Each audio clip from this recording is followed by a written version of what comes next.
Vine sneaked out of the home to reach the walls of the kingdom. She held a basket filled with fruits in her hand as she perfectly skipped the eyes of the people like a pro. She was much used to going near the forbidden area. She could see the royal guards protecting the walls.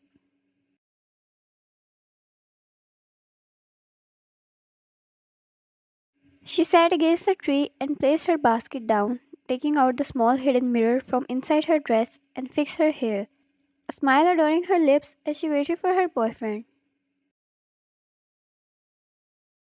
She jolted when she heard a sound and stood up at the speed of light, ready to dash away from there.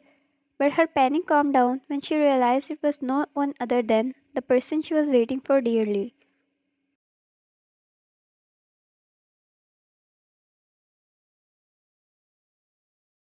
A pink of blush adored her cheeks. Jungkook stood there looking as handsome as ever at a distance, in his robe and a perfectly styled hair.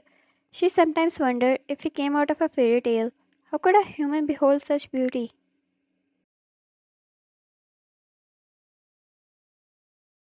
Jungkook. So my lady was excited to meet me. He stepped towards her, whereas Wine instantly hit the mirror behind her back and cleared her throat. Wine. Well, not at all. Do you know I had to leave my favorite story time only to come meet you because it's our specific time? Jungkook. Yeah, of course, I believe that. That handsome soft smile that adored his lips could bring her to knees. Jungkook brushed his fingers through her hair and Wine finally relaxed in his presence.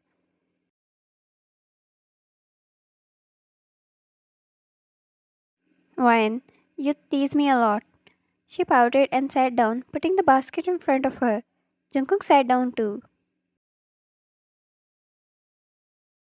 Wine lived outside the kingdom. The huge walls protected the premises from the entrance of the people who lived outside. It was a small village of people abandoned by the royalty. There was no government to control them. There were not even a total of 100 people, but they were disposed by those living inside the walls.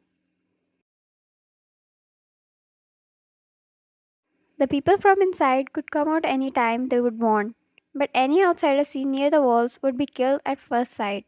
The orders of the royals. Jungkook lived inside the walls. According to him, the life inside was completely different from where Vine lived. The people inside lived with such luxury, they were given benefits by the royalty. They worked at daytime and had fun at night. Whenever there was a festival held inside the kingdom, its celebrating sounds could be heard from outside.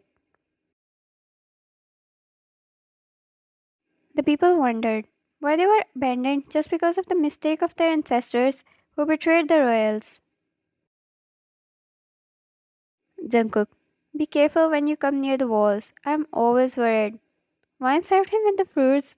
She smiled at his concern. Wine, I am always careful. I need to get here safely to be able to meet you after all. Jungkook watched her quietly with a soft gaze and then shifted places to sit beside her and took her in his arms. Wine, what will happen to us? I can't enter the walls. Will we always meet like this, a few hours a week? Jungkook could see the insecurity reflecting her eyes. She longed for his affection, and so did he. She wished to be much more than they were now. She wished to meet him without the fear of getting killed. She wished to marry him, to love and touch him.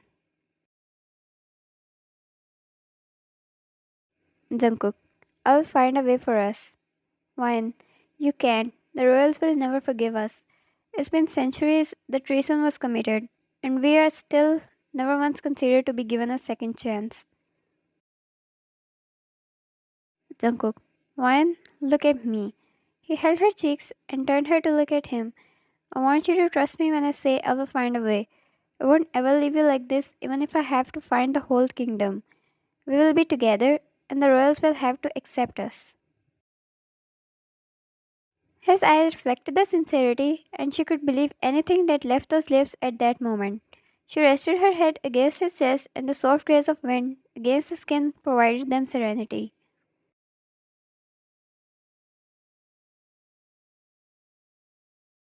Wine, I believe you, but please don't ever get in any trouble.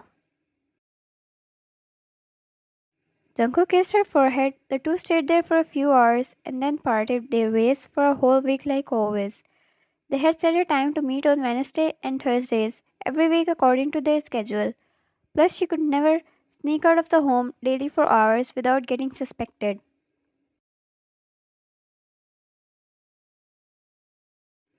Parents were really careful about their kids trying to go near the walls behind their back. No one wanted their children dead after all. The next week, Vine arrived on her time on Wednesday and stayed for hours, and Jungkook never came. That had never happened before. Never before he was absent, and she didn't know it would affect her that much. All those insecurities started coiling in her stomach, which she tried her best to control. The same thing repeated on Thursday. No matter how much she waited, Jungkook never came. Her heart ached. She worried his well being as well as feared never being able to see him. She relied on Jungkook completely. She could never go near the walls and they would never meet if Jungkook didn't come out.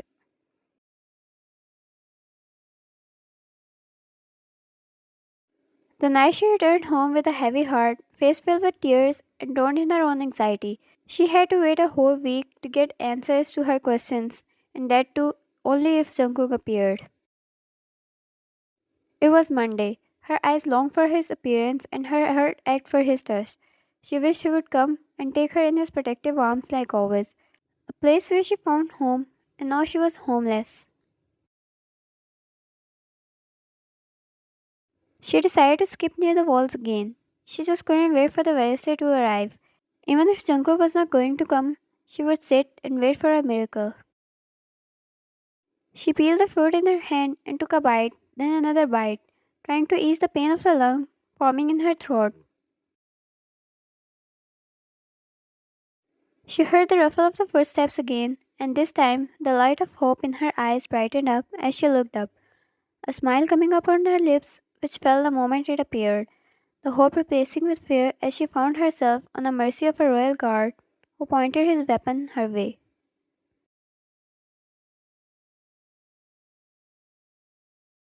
The fruit fell off her hand as she raised her hands in surrender.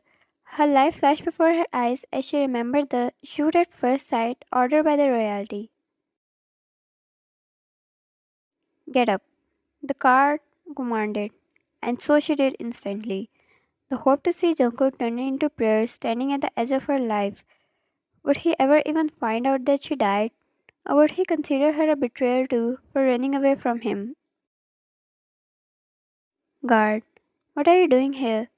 Fine, I mean no harm, I swear. I'm still away from the walls. Please trust me, spare me, please. She sobbed as her whole body shivered in fear. Guard, start walking ahead now. She yelled, and Vine could do nothing but doing as she was told. She wondered if he was going to kill her somewhere no one could see. But she did. Walked ahead with as much as power left in her knees till she found herself standing in front of the huge gates of the walls. The other guards on alert at the side and a carriage arrived. Guard, get in the carriage. Vine, where are you taking me? Please let me go. I swear I won't ever return. Guard, get in the carriage now, lady, before I'm forced to shoot you right now. She got in the carriage and hugged her knees when the door was closed and the carriage started to move.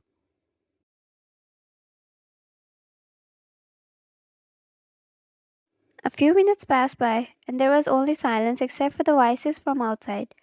Her fear turned into curiosity as she moved the curtain slightly away and peeked outside. She realized she entered the kingdom for the first time in her life.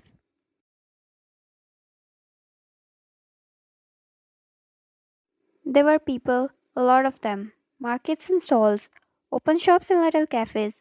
The world was completely different. People walked and talked with such pride. They were dressed in such expensive clothes and had such great pride and manners. She wondered if she would stay alive to tell it to her people. After some time, the carriage finally stopped as it entered the premises of the royal palace. She was dragged out of the carriage and into somewhere inside the palace she had no idea about.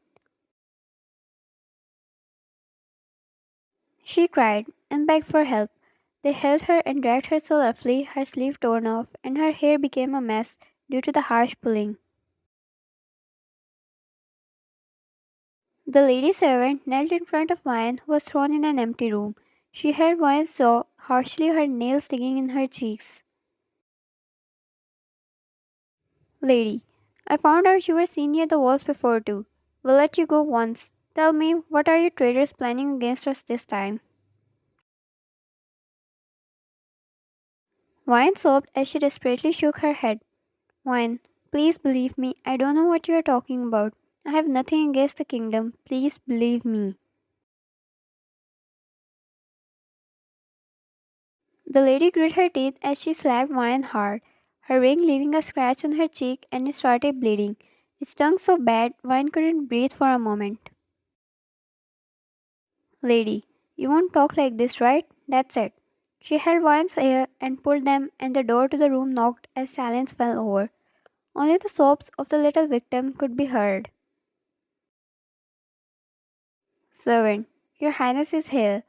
Every servant present in the room straightened up, positioning themselves against the wall as the door opened and the royalty walked in. Wine was so drawn in her pain and tears she had no energy to look up. A herd of an outsider seen near the walls and brought in. Wine heard the voice. It was so deep and authoritative. If her head was not banging and she was not praying for her boyfriend to appear, she would believe it was him. It had to be him. That voice felt so real and yet so different, she put everything left in her to look up. Her vision blurry as she tried to remove the hand of the lady from her hair, who pulled her hair even more. She couldn't see no matter how hard she tried, but he did. His eyes ablaze with fire as he took in the sight of the one he loved on the floor, beaten up and bleeding, the one he held with such gentleness and care, fearing she might break, and his own people put her to this condition.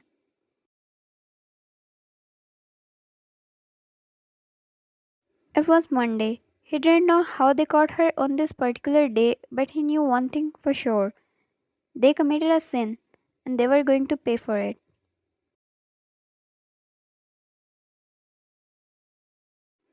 To be continued.